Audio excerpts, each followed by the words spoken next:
class is designed to be fairly self-paced. So there is a weekly schedule, there's a weekly message, but I open that all 6 weeks. So you can go ahead with your own pace, especially when the other class is not as busy, you might want to do this earlier. Although the expectation is you do it week by week, but if you want to do it earlier, a little bit later, will be okay. This is designed to support you instead of to make you very worried. Okay, so let's look at the agenda for today.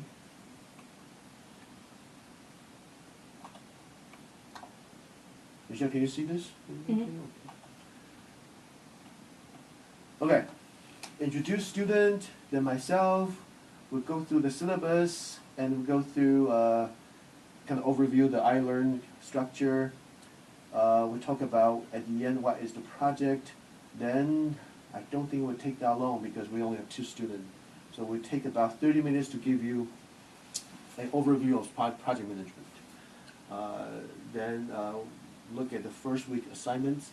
The week doesn't start until next Wednesday, so you don't have to worry that you are already late. So this is 2 or 3 days you can go ahead and get the book and get yourself oriented. The book is very good. I review about 20 different project management books. This book is enough hands-on in theory and examples. So it's also a good tool book. There's a lot of form you can use in your project management that mention this book. You can download it. So my hope is that in the summer, if you have any project, your capstone or your remodel your bathroom, you can try to use the tool.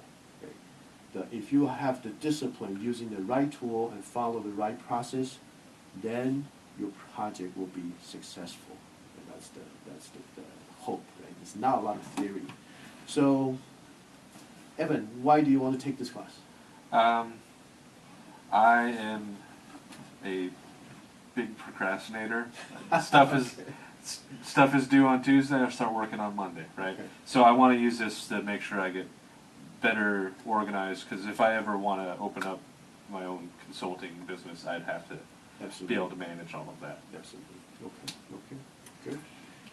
Michelle? So next, okay, so I don't really have a reason why. My undergrad was in business, so Okay. this kind of just aligns with Mhm. the whole business management and everything like that, and so I just thought it would be useful because I do plan on staying in the management, the Yes. business aspect of it, not Okay. going into be a teacher.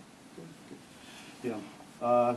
A little bit about myself. I've been in CHMB for 16 years. I came as a young man. Now, right there. The 3rd years I came to the university. The first 2 years I focused on teaching. The 3rd year, my chair at that time decided to leave, so the university take this pretty inexperienced assistant professor and said, "We want to give it a try." So I tried it, and I did well, and people keep asking me to continue. And the department growing up, become a school. I continued to direct the school, and one of the program we run is the MIST program. We are really proud of the program. And throughout my career here, I realized that, especially working in a university, there are so many different stakeholders. And there is no clear authority. I cannot bring a faculty and say, you do this or nothing will happen, right? So project management become an important part of my job.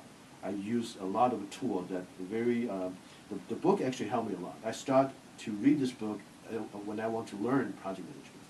And over the years, I use a lot of tools, and because my job here, I also direct the Institute for Innovation on campus. And over the years, I not only teach this class, but the class actually helped me a lot. Okay? There are some tools here are overkill for most projects, but most of the tools are very good. Let me give you an example. The tools, one of the very sophisticated tools is scheduling. This scheduling is to schedule a project with thousands of people. Let's say a supplier decided that particular parts will be late for 1 day. then everyone's schedule might have to change, right? So without the good process or good tool, then become messy. People are waiting for something to happen, but the parts is not here. But the whole project is delayed for that one day, right? Because on the critical path.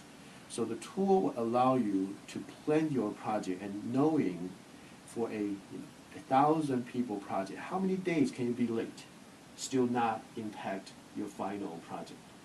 Those are good tools. We're going to cover it, but for most our project with 5 people, 10 people, probably not going to be useful. So you'll find out that a lot of tools to deal with very mission critical, multi-billion-dollar project.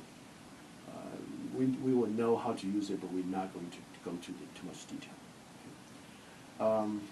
So I've been a fan of project management. I start to offer this elective for another master program, and for us.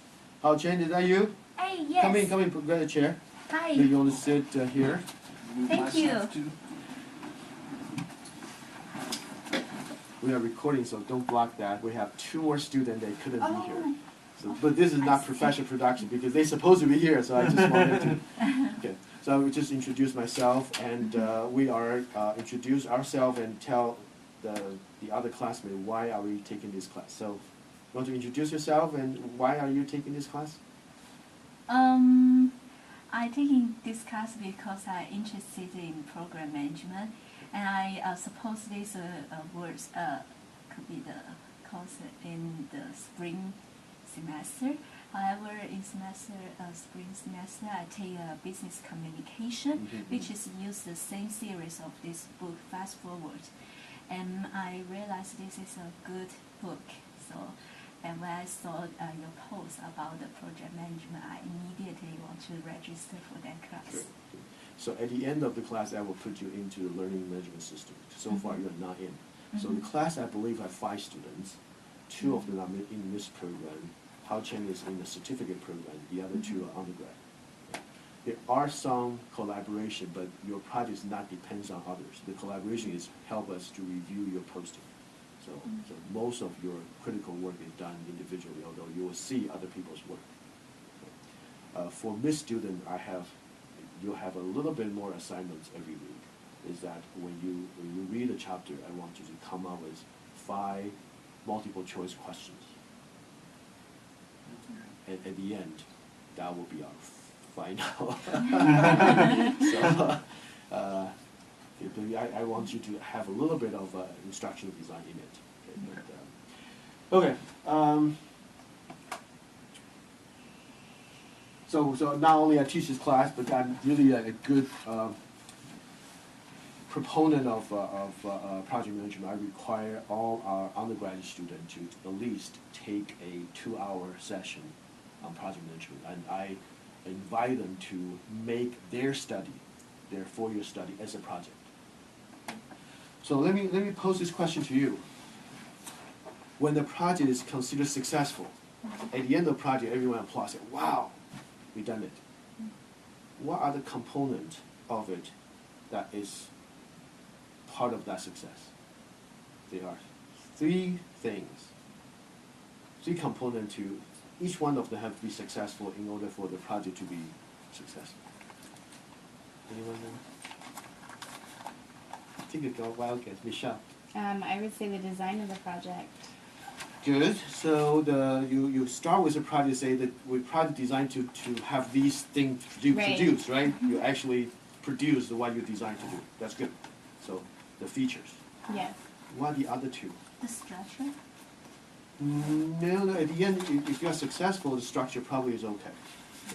But when the other 2 components are not successful, the project, even you deliver all the features, the project is still not considered a success.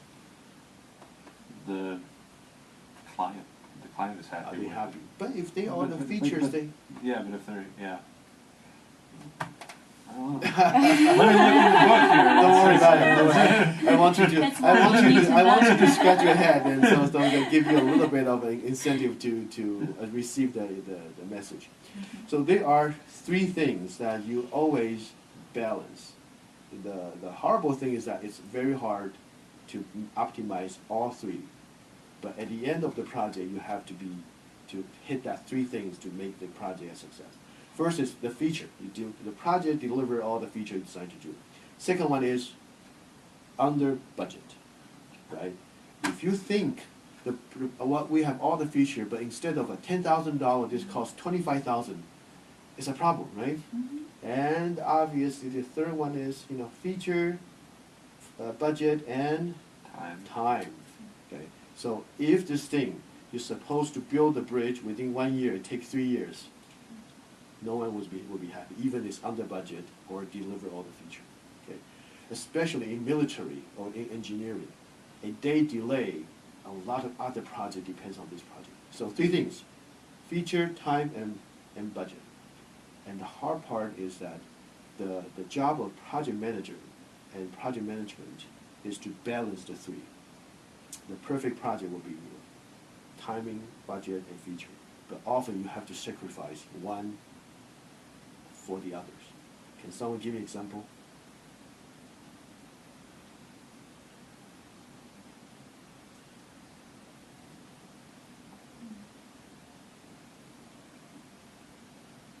Well, if you cut corners to get it done in time, you might not have all the features. That's where you can, that often is the struggle. If you want to finish faster, you just cut some of the feature out, right? Can someone give me another compromise you have to do sometime? I also feel there's that whole saying of like time is money. Sometimes if you want it to be that much better, you're going to have to invest more time to make it that much better. If you want to make the quality or the feature better, you probably have to invest more time if you rush it. Okay, so that's good, that's good. So let's go back to the class. I will show you.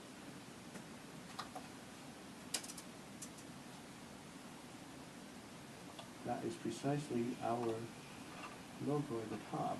Look at this. So these are the three things the project manager struggle. I put it on the top of the page so you always remember these three things. They're always in your mind. Is that the cost, and schedule, and performance, right? The performance is the feature, the cost is the budget, and the schedule is your time. Okay. So at the end of the project, if you all three are as planned, you're successful.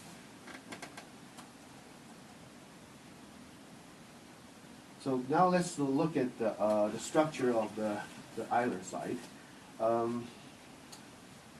Patrick, can you see this? Yes, Okay. sure. So, a beginning tell you why project management is popular and important. We saw the agenda. This is the place. Ask Eric. Is that if you pose any question, if you believe your question, other student might be interested. Post it there within 48 hours. Usually every day, but within 48 hours, I will answer, and everyone will see that. If it's a more personal question, you might want to send me an email. Okay. If it's something urgent, I think I put my contact and my cell phone there. Something urgent, call me on my cell. And if you call me on my cell within 1 minute twice, I will drop everything, including I will park on the side of the highway and answer the call. So that's the signal. Eric, I have to talk to you right now. Otherwise, when I was driving out in the meeting, I would just let the message take care of it. I usually return phone call within an hour. But email, I take it as a mail, so I only access my email, usually once a day, maybe twice a day. But this one is, so the reason why I put it here is that sometimes the question is everyone else might have the same question. If there's a news for the class, I post on the news forum. When I post it, all of you are forced to receive the email. Okay? You can come to the system and choose not to subscribe to that. I try not to spam you that much. Maybe I will have one forum post, maybe once or twice per week, so you're not going to get that many. Often I will post an interesting news about project management, or I find an interesting kind of free resource, or I want to remind you, the assignment is due, so I will put it there. Okay. This blog forum is a place you put most of your assignments. I don't use assignments, but I use the blog post. Why is that? Take a wild guess. So everyone can see it. It's so smart. That's right. If the assignments, because the default assignment is that only I see it. But if you put the blog, everyone will see it. So that's the plan. Everyone posts it there, and everyone will see everyone's progress. Okay? This one I provide called Project Management Water Cooler Discussion Forum. This is the kind of casual, you go there, there's a water cooler, you go there to say, this class is useless. And I have no idea. So just put it whatever you want, this is your water cooler. I might or might not go in there, but this is provide a safe place that you can discuss things and it's within the university.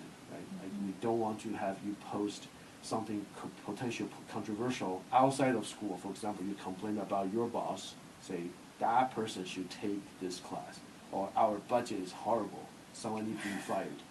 In the classroom, we are protected, but in an online environment, if you post outside of the classroom, you never know. 25 years from now, if Evan will be running for president, someone will dig up a post, say, you should not be there. So this provides you, because we don't have a face-to-face room, so this provides you some safe place. At the end of semester, we'll do it. So this is to protect you. But for our purpose, I think the class is not controversial. But we have a class like cyber democracy. People will discuss sensitive issues, especially when they are young, in 19, 20. Some of the view could come back and haunt them. Okay, there's a project management link. There's an interesting resource. There are the website, there are online resource. Syllabus. Okay, I recommend you spend a few, maybe 10, 15 minutes at home today to go through the syllabus. Let's take a look at it. It's pretty straightforward. Course description, my CSUB email, phone number, my room. I Skype often, so in case you want to video conference with me, you can use the Google Chat, but Google Chat is not as reliable. In a MIST program, how do people connect online? Hangouts. Use Google Hangouts. Okay. Yeah. Google Hangouts is getting better, but it's still not as reliable as Skype. So I use Google Hangout, and I also use Skype, and so Skype, I prefer that a little bit. My appointment is 5 to 6 p.m. on Thursday. I'm on campus most of the time. If you want to talk to me, just email me or call me. You can come during that time if you don't want to make an appointment. Let me see, I think we're okay. Have you read the description, the course description? Mm-hmm. Okay, so the learning outcomes. This is my promise to you, and this is your promise to me, and our collective promise to the society that you pay the tuition, I teach you, you will be able to do this at the end of the semester. So let's go through them carefully. Evan, can you read the first three? Describe the basic concepts in project management, their connection for students' degree and projects. Okay, so you will be able to describe all the basic concepts, and you have to find a project that you can apply this to. My thing is that the easiest one is your capstone. Mm-hmm. You don't have to. Second one? Identify project stakeholders. So if you decide a project, you have to define the stakeholder. Stakeholder is not a clear idea. You have a clear one, of course. Your capstone stakeholder will be you, and whoever pay your tuition is that you or your family or government. The teacher is definitely a stakeholder. Your classmate is stakeholder, but there are outside stakeholders like the university. Your success or not, they impact them, right? So the stakeholder is the people involved.